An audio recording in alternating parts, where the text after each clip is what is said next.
She replied, "Oh no, it's a parasite my brother used to wrestle and he got a lot. My name's Ethan, and I was never the kid who spoke up in class. High school was a place where I kept my head down, did my work, and tried not to draw attention.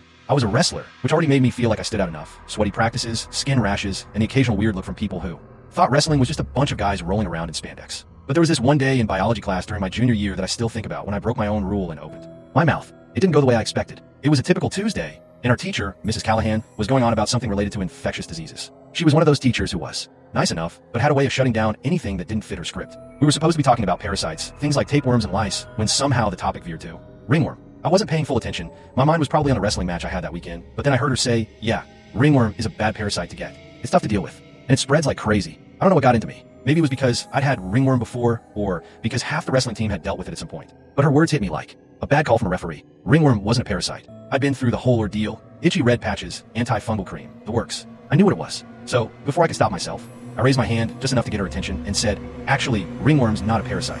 It's a fungus, kind of like athlete's foot." The room went quiet for a second. I could feel a couple of kids glancing my way, probably surprised I'd even spoken. Mrs. Callahan blinked at me, like she wasn't sure if she should take me seriously. Then she said, "Oh no, Ethan, it's definitely a parasite. My brother used to wrestle in high school, and he got it all the time. It's a big problem for wrestlers." That stung a little. I was on a wrestling team, and yeah, ringworm was common.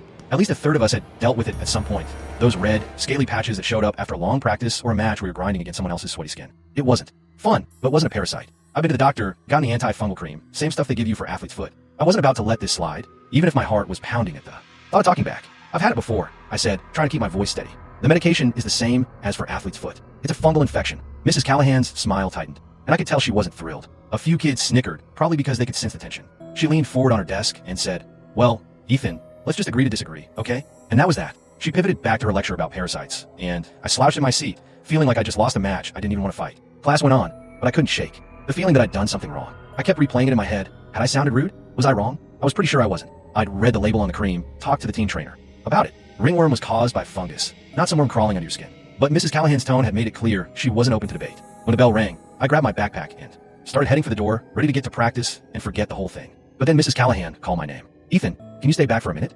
My stomach dropped. I shuffled over to her desk while the rest of the class filtered out, some of them giving me curious looks. She waited until the room was empty, then looked at me with this stern expression that made me feel like I was about to get detention. "Ethan," she said, "I don't appreciate you talking back to me in class. You need to respect my authority as the teacher. If you have something to say, you can bring it up after class, not in front of everyone." I just stood there, nodding, my face burning. I wanted to say that I wasn't trying to talk back, that I was just correcting a mistake, but the words wouldn't come. All I could manage was a quiet, "Okay, sorry." She gave me a tight smile and said, "Good. Let's not have this happen again." Then she waved me out. I left the classroom, feeling like I'd been pinned to the mat. For the rest of the year, I kept my mouth shut in her class, even when I knew the answer to something or had a question. It wasn't worth the risk. Wrestling